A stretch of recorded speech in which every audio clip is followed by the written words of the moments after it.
الله الرحمن الرحيم.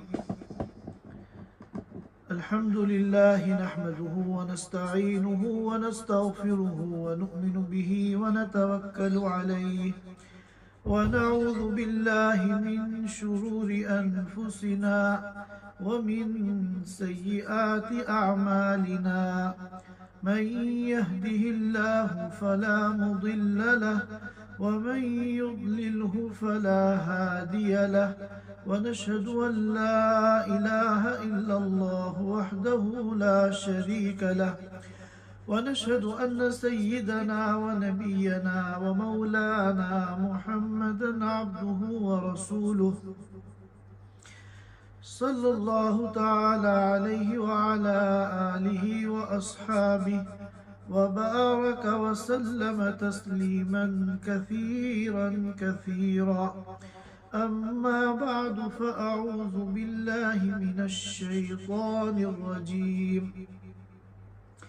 بسم الله الرحمن الرحيم. يا أيها الذين آمنوا لا تتخذوا عدوي وعدوكم أولياء تلقون إليهم بالمودة وقد كفروا بما جاءكم من الحق يخرجون الرسول وإياكم أن تؤمنوا بالله ربكم إن كنتم خرجتم جهادا في سبيلي وابتغاء مرضاتي تسرون إليهم بالمودة وأنا أعلم بما أخفيتم وما أعلنتم ومن يفعله منكم فقد ضل سواء السبيل. إن يثقفوكم يكونوا لكم أعداء ويبسطوا إليكم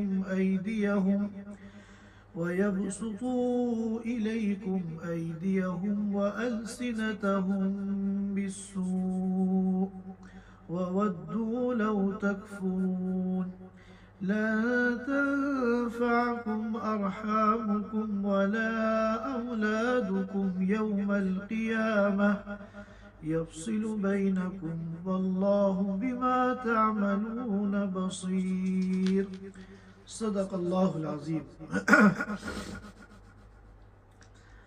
حضرات سامعین کرام، میں نے آپ حضرات کے سامنے سورۃ الممتحنہ کی ابتدائی 3 آیات تلاوت کی ہے.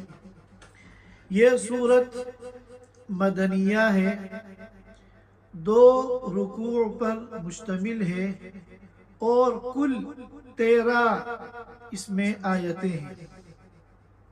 اس سورت کا نام ہے سورۃ الممتحنہ. ممتحنہ کا عربی زبان میں ترجمہ ہے امتحان لینے والی. اس سورت کا نام سورۃ الممتحنہ اس وجہ سے ہے کہ اس سورت میں اللہ تعالیٰ نے ایک حکم بیان فرمایا ہے کہ جن مسلمانوں کی بیویاں پہلے کفار تھیں اور مکہ مکرمہ میں تھیں، اب اگر وہ ہجرت کر کے مدینہ منورہ آتی ہیں اور یہ دعویٰ کرتی ہیں کہ ہم ایمان لے آئے اور ہم مؤمن ہیں، تو اللہ تعالیٰ اپنے نبی کو یہ حکم دے رہے ہیں کہ تم آنکھ بند کر کے ان کی بات کو نہ مانو، بلکہ ان کے ایمان کا امتحان لو. جب تمہیں پورا اطمینان ہو جائے کہ واقعتاً یہ ایمان لے آئی ہیں، پھر ان کے ایمان کا اعتبار کرو. تو ان عورتوں کے ایمان کو جانچنے کا اور پرکھنے کا اور امتحان لینے کا چونکہ اس آیت کریمہ میں حکم دیا گیا ہے، اس وجہ سے اس صورت مبارکہ میں حکم دیا گیا ہے، اس لیے اس صورت مبارکہ کا نام سورۃ الممتحنہ ہے. اس سورت کی جو ابتدائی آیتیں ہیں ان کا شان نزول ایک واقعہ ہے۔ غزوہ بدر کے بعد اللہ کے رسول صلی اللہ علیہ وسلم نے ایک موقع پر کفار مکہ پر حملہ کرنے کا ارادہ فرمایا۔ یہ وہ زمانہ تھا کہ صلح حدیبیہ کے موقع پر مسلمانوں اور کفار مکہ کے درمیان جو معاہدہ ہوا تھا، 2 سال ہی میں کفار مکہ نے اس معاہدے کو توڑ دیا اور اتنی اس معاہدے کی خلاف ورزی کی کہ اللہ کے رسول صلی اللہ علیہ وسلم نے بھی اعلان کر دیا کہ اب یہ معاہدہ ہمارے اور ان کے درمیان باقی اور قابل العمل نہیں رہا۔ تو آپ صلی اللہ علیہ وسلم نے انتہائی رازداری کے ساتھ منصوبہ بنایا، پلاننگ کی کہ ہم کفار مکہ پر حملہ کریں گے، اٹیک کریں گے، اور آپ نے دعا کی کہ اے اللہ ہمارے اس راز کو راز باقی رکھ، یعنی ہمارا جو یہ پلان ہے کانوں کان کفار مکہ کو اس کی خبر نہ ہو، کیونکہ اگر ہمارا یہ راز کھل گیا اور یہ بات اور ہمارا یہ ارادہ کفار مکہ کو پتہ چل گیا تو پھر وہ تیاری کر لیں گے اور پھر ہمارے لیے مقصد کو حاصل کرنا مشکل ہوگا۔ ہمارے لیے مقصد میں آسانی اسی صورت میں ہے کہ جب کفار مکہ کو کانوں کان کوئی خبر نہ ہو اور وہ بالکل غفلت میں ہو، خالی الذہن ہو، تب ہم ان کے اوپر حملہ کر کے آسانی کے ساتھ ان کے اوپر غلبہ حاصل کریں۔ ابھی یہ منصوبہ سازی چل رہی تھی کہ اس دوران ایک واقعہ پیش آیا۔ واقعہ یہ تھا کہ ایک عورت تھی مکہ مکرمہ میں جس کا نام سارہ تھا۔ یہ مغنیہ تھی، ناچ گانے والی عورت تھی جو ناچ گانے کی مجلسوں میں اور کفار مکہ کی عیش و عشرت کی مجلسوں میں جا کر ناچ گانا کرتی تھی اور اس سے اس کو پیسے ملتے تھے جس سے وہ اپنی زندگی گزارتی تھی۔ وہ ایک دن اچانک مدینہ منورہ آ گئی۔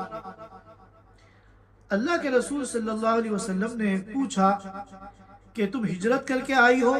اس نے کہا نہیں۔ پوچھا کہ تم کیا مسلمان بن کر آئی ہو، اسلام قبول کر چکی ہو؟ اس نے کہا نہیں۔ تو آپ نے پوچھا پھر تم یہاں کیوں آئی ہو؟ تو اس نے کہا کہ میں مدد کے لیے آئی ہوں، میری جو مالی حالت ہے وہ بہت خستہ ہے اور میں بہت تنگی کا شکار ہوں، مجھے کچھ مالی مدد چاہیے۔ اللہ کے رسول صلی اللہ علیہ وسلم نے فرمایا کہ وہ مکے کے نوجوان کہاں گئے جو تمہارے اوپر پیسے لٹاتے تھے؟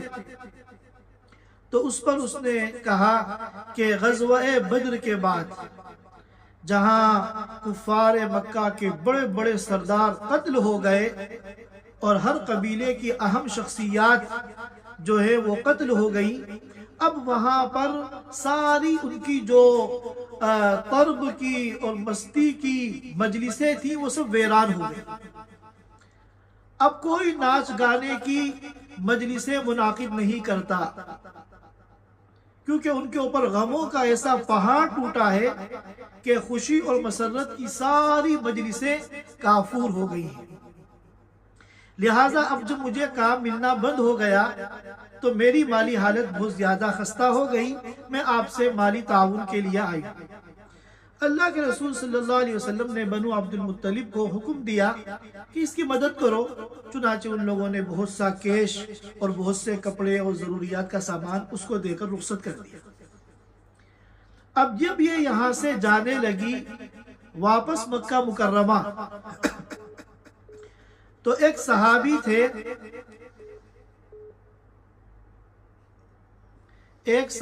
تھے حاطب ابن ابی بلتعہ رضی اللہ تعالی عنہ۔ یہ یمنی تھے اور مکہ مکرمہ میں آ کر بس گئے تھے اپنی فیملی کے ساتھ، بیوی بچوں کے ساتھ۔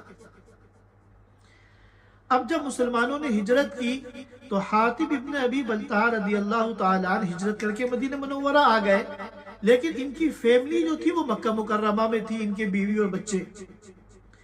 تو ان کو یہ فکر تھی کہ کفار مکہ میرے بیوی بچوں کو نہ ستائیں۔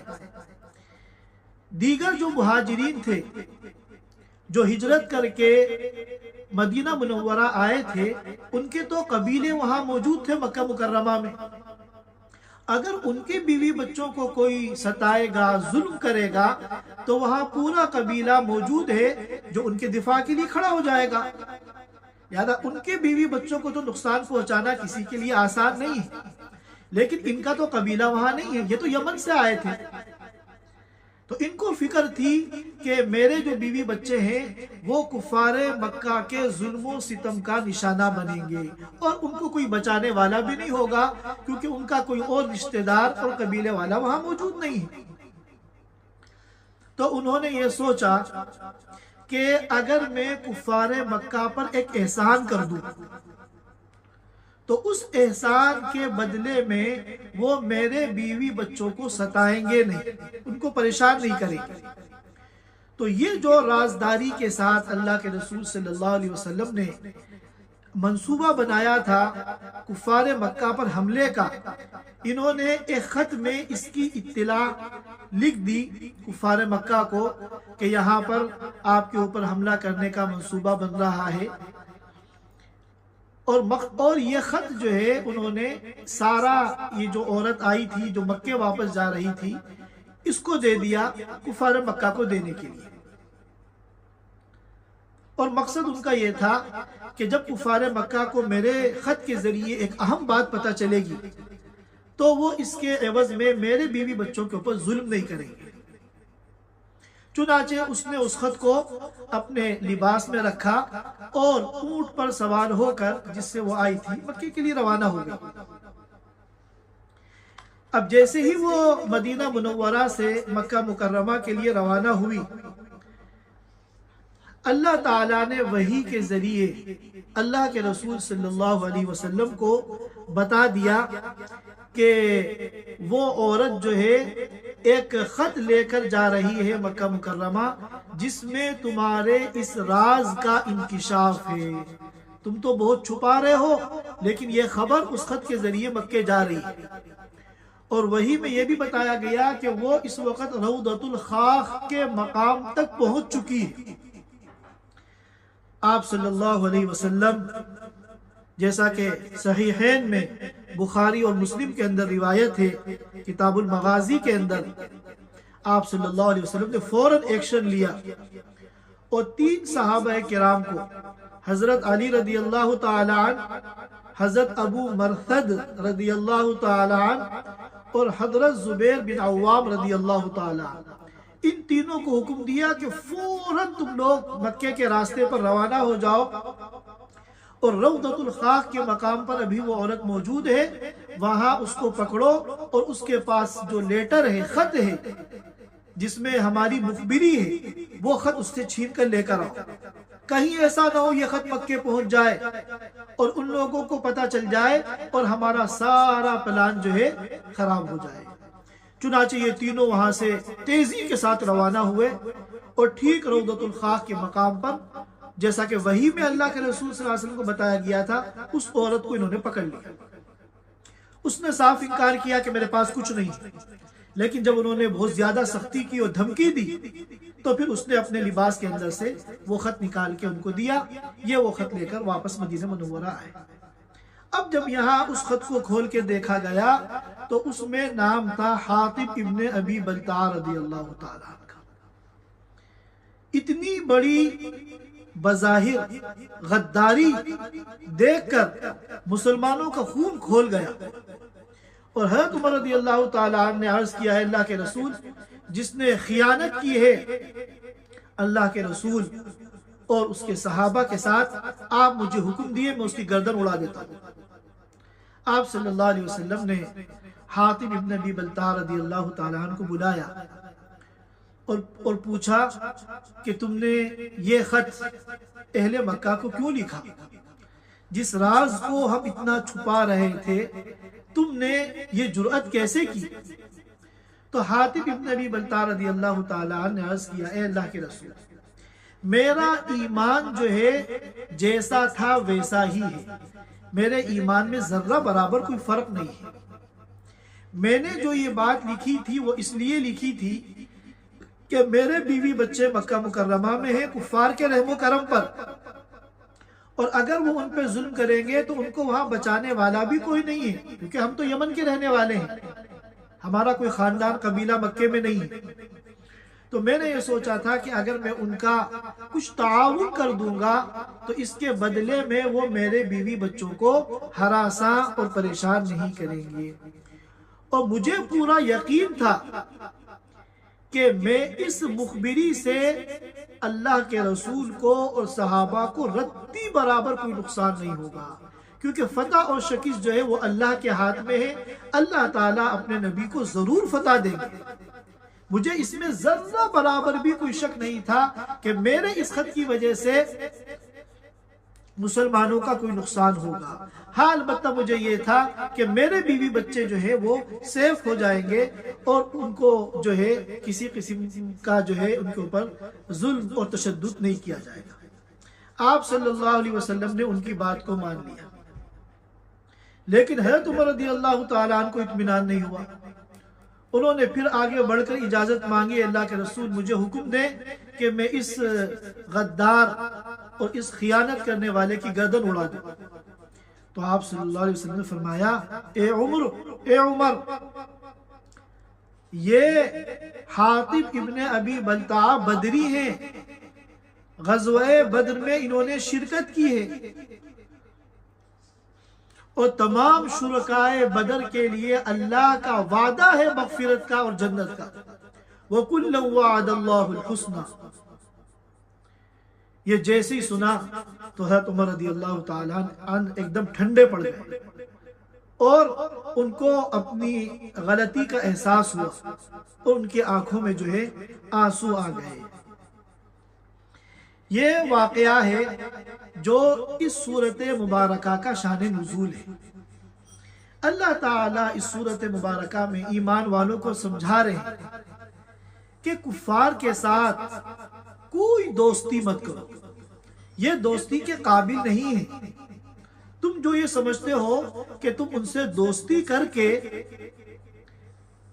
ان کے شر سے بچ جاؤ گے، یہ انتہائی غلط فہمی ہے۔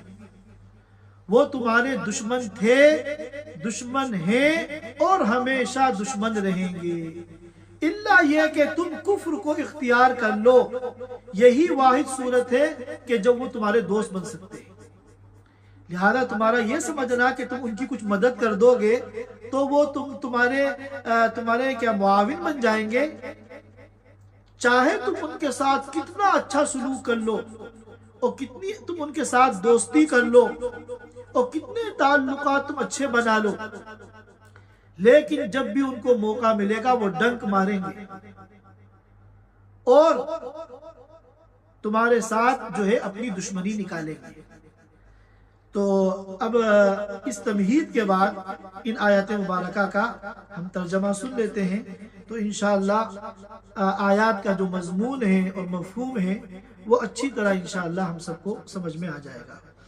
اللہ تعالیٰ فرماتے ہیں، یا ایہا الذین آمنوا لا تتخذوا عدوی وعدوکم اولیاء، اے ایمان والو، میرے دشمن کو اور اپنے دشمن کو دوست نہ بناؤ، میرے دشمن کو اور اپنے دشمن کو دوست مت بناؤ، تلقون الیہم بالمودہ، کہ تم ان کے پاس دوستی کا پیغام بھیجو۔ ظاہر ہے کہ اس خط میں جو انہوں نے کفار مکہ کو لکھا تھا ایک قسم کی دوستی کا پیغام تھا کہ ہم تمہاری مدد کریں، تم ہماری مدد کرو، ہم تمہارے بن جائیں، تم ہمارے بن جاؤ۔ تو فرمایا کہ تم ان کے پاس دوستی کا پیغام بھیجو۔ وَقَدْ كَفَرُوا بِمَا جَاءَكُم مِّنَ الْحَقِّ، اس سے دوستی حقیقی معنی میں کیسے قائم ہو سکتی ہے؟ وَقَدْ كَفَرُوا بِمَا جَاءَكُم مِّنَ الْحَقِّ، حالانکہ جو دین حق تمہارے پاس آیا ہے یہ اس کے منکر ہے۔ تم حق کو مانتے ہو، وہ حق کے منکر ہیں، تو تم دونوں کے درمیان دوستی کا کوئی امکان ہی نہیں ہے۔ یخرجون الرسول وإیاکم ان تؤمنوا باللہ ربکم، وہ رسول کو اور تم لوگوں کو مکہ سے صرف اس وجہ سے نکالتے ہیں کہ تم اس اللہ پر ایمان لاتے ہو جو تمہارا رب ہے۔ پھر فرمایا ان کنتم خرجتم جہادا فی سبیلی وابتغاء مرضاتی، اگر تم میرے راستے میں جہاد کے لیے نکلتے ہو اور میری رضا حاصل کرنے کے لیے جہاد میں نکلتے ہو اور اس جہاد کی پلاننگ اور منصوبہ سازی کرتے ہو تو لا تتخذوا عدوی وعدوکم اولیاء، تو میرے اور اپنے دشمنوں کو کبھی بھی دوست بنانے کی کوشش اور دوست بنانے کی غلطی مت کرنا۔ تسرون الیہم بالمودہ، تم خفیہ طریقے سے ان کے پاس دوستی کا پیغام بھیج رہے ہو۔ وَأَنَا أَعْلَمُ بِمَا أَخْفَيْتُمْ وَمَا أَعْلَنْتُمْ، اور یہ نہ بھولو کہ میں خوب اچھی طرح جانتا ہوں جو کام تم چھپ کر کرتے ہو اور جو کام تم علل اعلان کرتے ہو، ظاہر کرتے ہو، سب کا مجھے علم ہے۔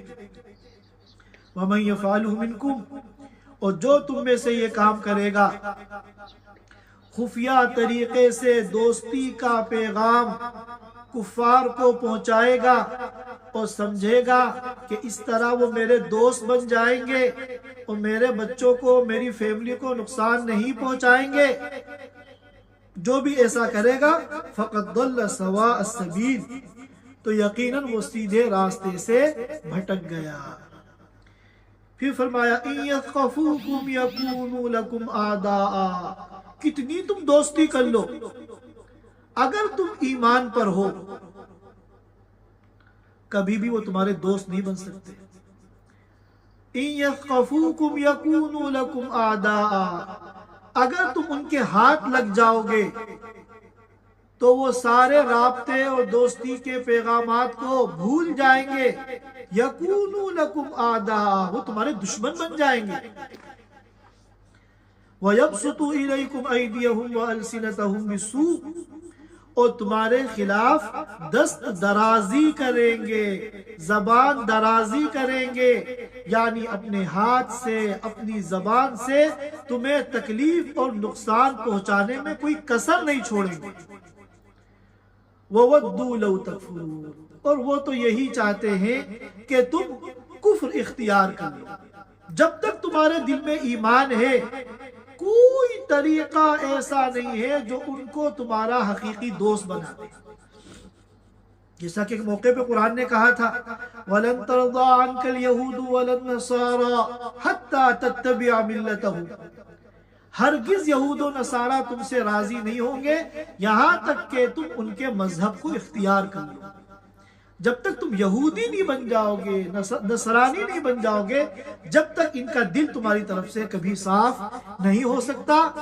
ایمان پہ رہتے ہوئے دوستی کی تمام شکلیں جو ہیں وہ سب ہباء منصورہ ہیں، ان کی کوئی حقیقت نہیں ہے۔ پھر فرمایا کہ تم اپنے بیوی بچوں کے خاطر جس اللہ کو ناراض کر رہے ہو، یہ کوئی عقل مندی کی بات نہیں ہے۔ لن تنفعکم ارحامکم ولا اولادکم یوم القیامہ، تمہارے رشتہ دار اور تمہارے بچے قیامت کے دن تمہارے کام نہیں آئیں گے۔ یفصل بینکم، قیامت کے دن تمہارے درمیان جو فیصلہ کرنے والی ذات ہے وہ اللہ کی ہے، لہٰذا اللہ کی رضا کو اپنی فیملی کے مفاد پر مقدم کرو، کیونکہ کل قیامت کے دن یہ فیملی تمہارے کام نہیں آئی گی۔ کیونکہ اس دن جو ہے مالک یوم الدین، اس دن کا جو مالک ہے، ساری ملکیتیں دنیا جہان کی اس دن ختم ہو جائیں گی، صرف ایک اللہ کا حکم اور ایک اللہ کی حکومت اس دن چلے گی۔ لہٰذا اس اللہ کو راضی کرنے کی فکر کرو۔ واللہ بما تعملون بصیر، اور چوری چھپے بھی اگر تم کوئی کام کرو گے تو یاد رکھو اللہ کو تو سب پتا ہے۔ واللہ بما تعملون بصیر، اللہ تعالی اچھی طرح جانتے ہیں ان تمام کاموں کو جو تم لوگ کرتے ہو۔ یہ ان آیات مبارکہ کا ترجمہ ہے، اور ان کا جو شان نزول ہے وہ میں نے تفصیل کے ساتھ آپ حضرات کے سامنے عرض کیا ہے۔ انشاءاللہ اس صورت کے اندر اگلی آیتوں کے اندر بھی بہت اہم مضامین ہیں، وہ اگلی مجلسوں میں انشاءاللہ ہم ان پر گفتگو کریں گے۔ اللہ تعالی ہم سب کو دین کو سیکھنے کی، سمجھنے کی، اور پورے قرآن کو، قرآنی تعلیمات کو، قرآن کے اندر اللہ تعالیٰ کی جو ہدایات ہیں اور جو پیغامات ہیں، اللہ تعالیٰ ہم سب کو سمجھنے کی توفیق عطا فرمائے اور ان پر عمل کی توفیق عطا فرمائے۔ وآخر دعوانا ان الحمدللہ رب العالمین۔ Thanks for watching. Don't forget to like, comment, share and subscribe to Al Wahid channel.